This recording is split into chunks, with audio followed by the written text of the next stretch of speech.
Telangana CM Revanth రెడ్డిపై కేంద్ర మంత్రి బండి సంజయ్ మండిపడ్డారు. రేవంత్ కేసీఆర్తో కుమ్ముక్కయ్యారని ఆయన విమర్శించారు. ముఖ్యమంత్రిగా ఉన్న వ్యక్తి ఒకటికి 2 సార్లు ఆలోచించి మాట్లాడాలని బండి సంజయ్ హితవు పలికారు.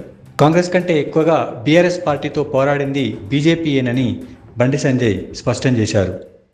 ముఖ్యమంత్రి గారు వ్యవహారశైలి మార్చుకోవాలి. ఎలక్షన్ రాగానే మాకు గుండ్లు గుర్తొస్తాయి, ఆయనకు గాడి గుడ్డు గుర్తొస్తుంది, ఎలక్షన్ తర్వాత తొండలు గుర్తొస్తాయి, తొక్కులు గుర్తొస్తాయి ఆయనకు. కానీ 6 గ్యారెంటీలు మాత్రం గుర్తురావు ఆయనకు. ఇచ్చిన హామీలు గుర్తురావు. ఫస్ట్ నీ తెలంగాణ రాష్ట్రం నుంచి ఫస్ట్ 7 మంది ముఖ్యమంత్రి గారు నువ్వు 6 గ్యారెంటీలు ఇవ్వకుండా నరేంద్ర మోడీ గారు ఆపిరా చెప్పు. నువ్వు ఉత్తరాది పక్క తెలంగాణ నుంచి ఆలోచించు. నువ్వు ఉత్తరాదికి నాయకుని కాదు, తెలంగాణ రాష్ట్రానికి ముఖ్యమంత్రివి. తెలంగాణ రాష్ట్రానికి ముఖ్యమంత్రివి. ఎన్నికల ముందు నువ్వు హామీలు ఇచ్చినావు. ఏమని హామీలు? 6 గ్యారెంటీలు బీఆర్ఎస్ పార్టీ ప్రభుత్వము 6 8 లక్షల కోట్ల రూపాయలు అప్పు చేసింది, అప్పులు తీరుస్తాము, 6 గ్యారెంటీలు 100 రోజులు కూడా అమలు చేస్తాము అన్నావు. నేను ఆపింది వాళ్ళు అప్పుడైపోలే. కేంద్ర ప్రభుత్వం సహకరిస్తేనే నేను 6 గ్యారెంటీలు అమలు చేస్తానని చెప్పినట్టు నువ్వేమన్నావు?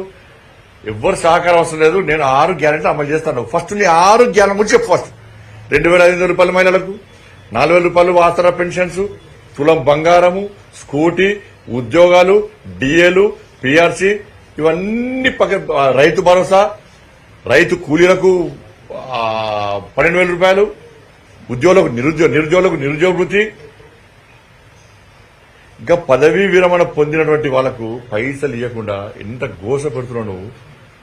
ఇవాళ స్కూళ్ళ పిల్లలను బయటకు గల్లబట్టి మేడబట్టి బయటకు నూకేస్తున్నారు. మన ఫీజు రియంబర్స్మెంట్ ఇస్తలేవు.